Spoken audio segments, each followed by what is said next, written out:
Hello and welcome to On the Edge with Georgene Summers. This is me, the human solution machine.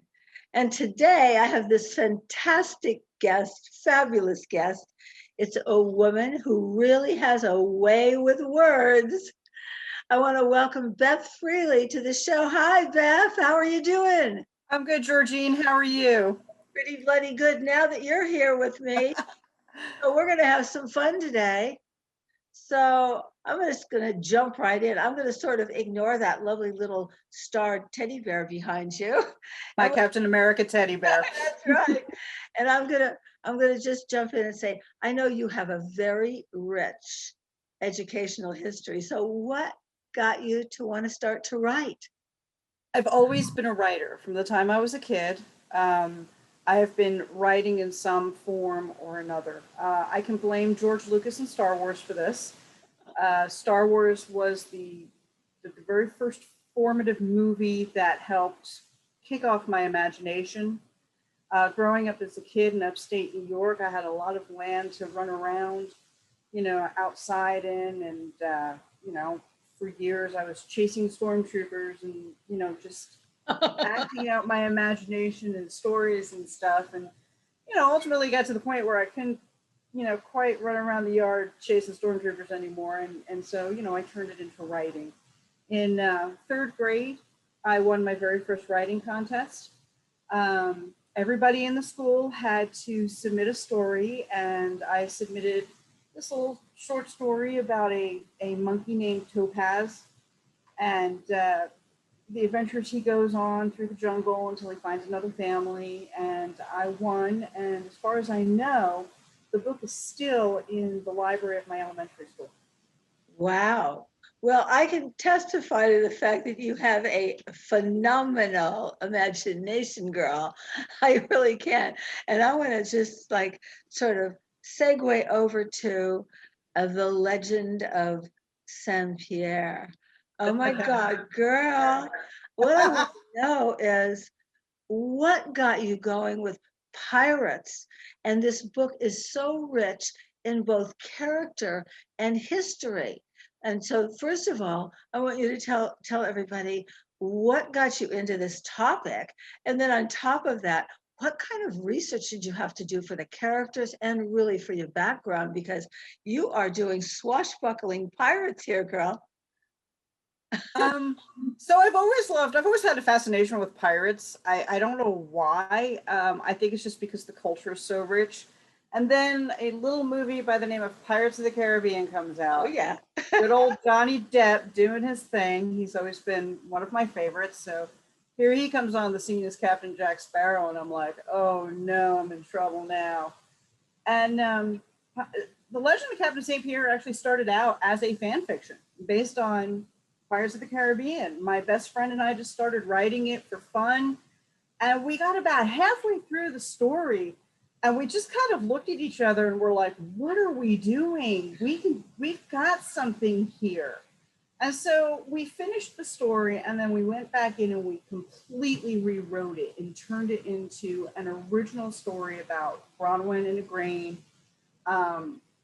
Removed any sort of element that could have been misconstrued, towards pirates and everything, and just really reworked the story, added the bigger plot, the bigger mystery that goes with it, and came up with this fun-filled swashbuckling pirate action adventure romance. And the research, I have books on my shelves that you can't see. That's everything from Idiot's Guide to Pirates to autobiography, not autobiographies, but biographies of different pirates that were well known, like Anne Bonny and Blackbeard. And we just, we did a lot of research, a lot of heavy historical research into the book to make sure everything was right. I also tapped some local minds, namely my family. I have ex-Navy and current Navy members in my family. No pirates though, huh?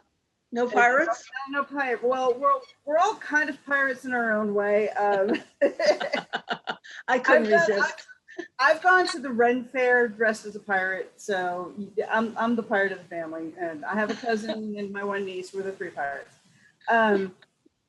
But I turned to my brother and I said, "Hey," I said, "help me out." I said, "I need to know what the names, what these parts of the ship are," and so he like hand drew a ship and put the pieces out there on so I could so I had just a quick visual reference to look at while we were writing it and everything, and I did more in-depth research about what to call each of the lines that go to the sails and stuff like that.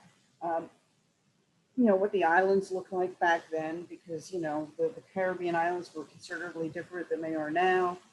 Yeah, just all of that kind of stuff, which is part and parcel of doing the writing. It's doing the research is just as fascinating as doing the writing. You make it sound very easy, and I did start to read the book, and I'm going back to it, but the richness in the history and the details and everything, you can't make it look that easy because it must have been a massive amount of research. How long did the research take you? After we wrote the initial story, and I went back and because I always do all the creative work on the story when Miriam and I work together. I do all the creative work. She does all the technical work. It's just how we've always been. And this is a partnership that's older than 20 years. So when I went back in and started doing, fleshing out the entire story and looking at the research, I would say the research probably took about 6 months, to get everything so that I had it all, quick and easy to reference as I was writing the book. Well, that's a long time.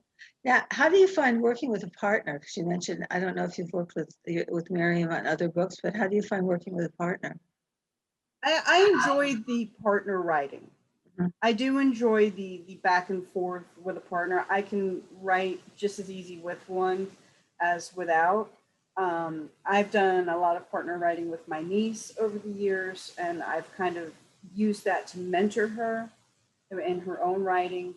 I've written in various role-playing games, online role-playing games. That's how I met my husband. Really? Yeah. On a Star Wars role-playing game, I will admit it. I enjoy the back and forth. I enjoy the seeing where the monkey wrench might get thrown that you're not expecting as you're creating and developing the story. But the one person that I write the best with is Miriam. We're on the same wavelength. We joke around that we have a shared brain. And it's just very easy. We can go months without writing together and then just open up a document and I'll be like, "Oh, you added something. Okay, oh, look what you did here." And like, we never stopped. And we're working on the second St. Pierre book right now and trying to finish and finalize that story. And we just jumped right back into it like we had never stopped. That's fantastic. It's really, it's the key element to a successful partnership. Before I go on to the next question, so what part did your husband play in this Star Wars game? The Star Wars role-playing board that I met him on everything was based in the Star Wars universe, but it wasn't the Star Wars characters. We used the ships, the planets, and stuff like that. But he played a Sith Lord. That was Okay. one, and then the other one that was probably near and dear to my heart was a Rebel fighter pilot. Okay. Yeah. I love it. Just my own little Wedge Antilles. We'll just go with that. I love it. Well, you have a number of different types of books out. I know you've got one that's on Dorian Gray, and then I understand you're doing a love story. So what gives you the inspiration for these different kinds of books? And they're so diverse. It just depends on the moment, to be honest.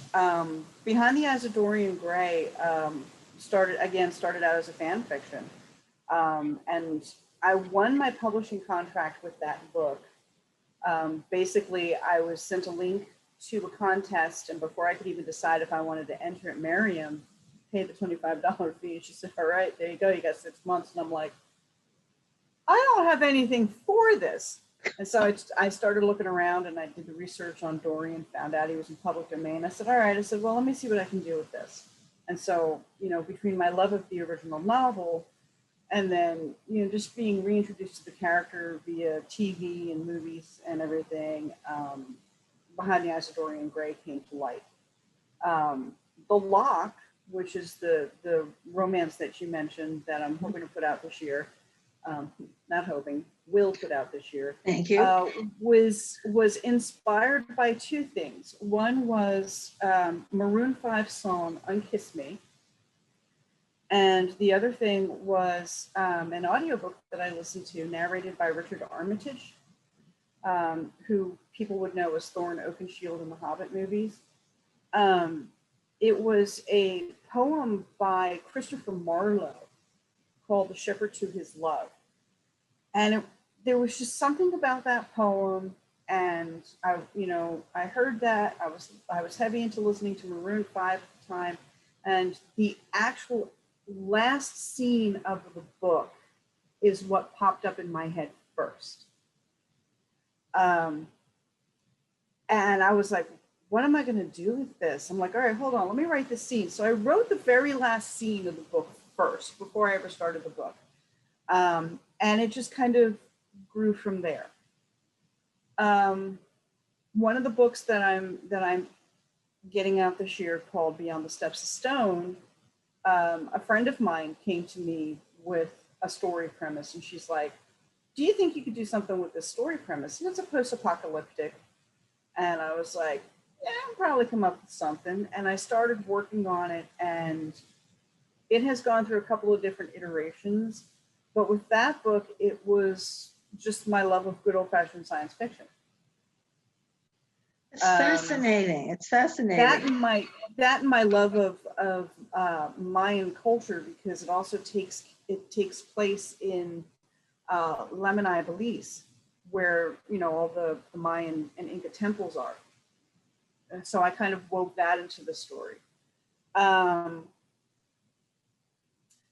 Again, another one that was influenced by television and also by actor Richard Armitage is my take on the Robin Hood stories, a novel I've been working on for quite a few years called Gisborne. It's kind of a redemption story for Sir Guy of Gisborne. And it was the way Richard Armitage played the role in BBC's Robin Hood that sparked that story. So I pull inspiration from everywhere. Music is a real big one, though. A lot of times I'll just get a story idea out of nowhere just from listening to a song. Fantastic. I'm fascinated. You mentioned audio books. And so I know that you've done some audible books. What were you looking for the books that you did? For both Legend of Captain St. Pierre and Behind the Eyes of Dorian Gray, I was looking for a male British actor, cultured, well-spoken. For Behind the Eyes of Dorian Gray, I got lucky and scored actor Max Brown from the Tudors and the Royals to read it, and he was absolutely perfect for the book. My other voiceover artist, Daniel Storm, who did The Legend of Captain St. Pierre, was actually able to do the laundry list of different accents that we needed. Wow, that's fantastic. But yeah, scoring Max was the big one for me. Can you tell us how you did that? How did you do it? Come on, give up your secret. I'll give up my secret. I put the audition out. I got 4 auditions back, and one of them came with a note. And the note was, love the character of Dorian Gray, would love to work with you. And so I listened to all of them, and I'm looking at the name on there, and I'm going, Max Brown. I'm going, no, that can't be that. Can't be. I'm not that lucky. So I listened to the first 3 auditions. I saved Max's for last. I listened to the first 3. First one was he was too old. The second one was too mechanical. And the third one was just meh. So I go and I listen to Max's. 5 seconds in, I've got goosebumps and I'm screaming, and my husband's like, "What's the matter? Are you okay?" And I'm like, no, I'm not okay. I'm not okay. He's like, "What's the matter?" I'm like, that's. And it Right. took me about 5 minutes to finally get it spit out. Yeah. I came off with the first thing that I could think of, and that was Dimitri from MI5. And he's like, "Have I met Dimitri on MI5 yet?" Because he's watched the show with me before. Yeah. And I was like, "No, you haven't met Dimitri yet." And I'm like, "What else would you know him from?" I get Edward Seymour from The Tudors. And he's going, "Okay, now I know who you're talking." He goes, "Wait a minute, what?" And I'm like, "Yes, Edward Seymour from The Tudors." So I immediately offered Max the contract. Of course. And we did the royalty share contract. I immediately offered it to him. From the time I walked from the bedroom into the bathroom and back, he had accepted the contract, and I was just still pinching myself. I mean, I literally am still pinching myself, and the book is done and out there for the world to hear. And Max has been wonderful to work with. Well, that was a dream come true, I guess, huh? Yes. So, God, my head is spinning with everything that you're doing. What are your plans? What are your goals for this year, dear?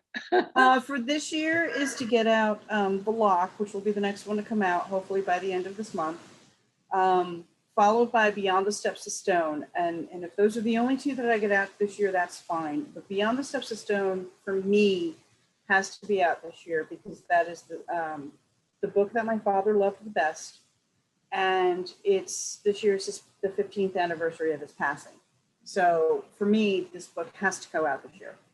It's a lot. And and beyond that, hopefully book 2 of St. Pierre, and then I have a sequel that I'm working on for Dorian. So that's the current lineup. Well, you've got a big roster from my standpoint of what you want to get done this year, girl. So it's March now, so better get cracking, huh? I need to get cracking. Yeah, you do. So, well, I'm absolutely blown away with the things you're doing, and they're so diverse, the different types of books. And I know that my viewers, they're not going to be able to get enough of you, girl. It really. And once they take one look at your pirate book, The Legend of Saint Pierre, I'm sure they're going to be just as blown away as I was when I saw it. I hope so. This is not a little book. This is a very long book and very, very rich. And so I'm so happy that we met. And I know my viewers are going to be delighted to have you on their bookshelves. I look forward to hearing from some of them too. I hope they reach out to me. Well, here's what I'd like you to do, because we've got a little bit of time left, not much, but what I'd like you to do is to tell my viewers where they can reach you. You can find me on my website at Beth, BETHANNE, Freely, FREELY.com, or you can find me on Twitter at BA Freely, also on Instagram at BA Freely, and my Facebook page, which is just Beth Freely. And where are your books available? Amazon, Barnes & Noble. You can also get the audiobooks from Audible, Amazon, and iTunes. And there's a couple of other places they're available, but those are the major ones. Right. You can find them on the book pages on my website. I do have the list and links of every place that they're available. Fantastic. Girl, I'd love to have you come back and join me again another time. And so we're going to have to sign off for today. So it's Georgene Summers coming to you from On the Edge. And we've been delighted, Beth Freely, to have you join me today. And thank you so much. Thank you so much. Thank you so much. So everybody, I'll see you again. And again, it's Georgene Summers signing off for today.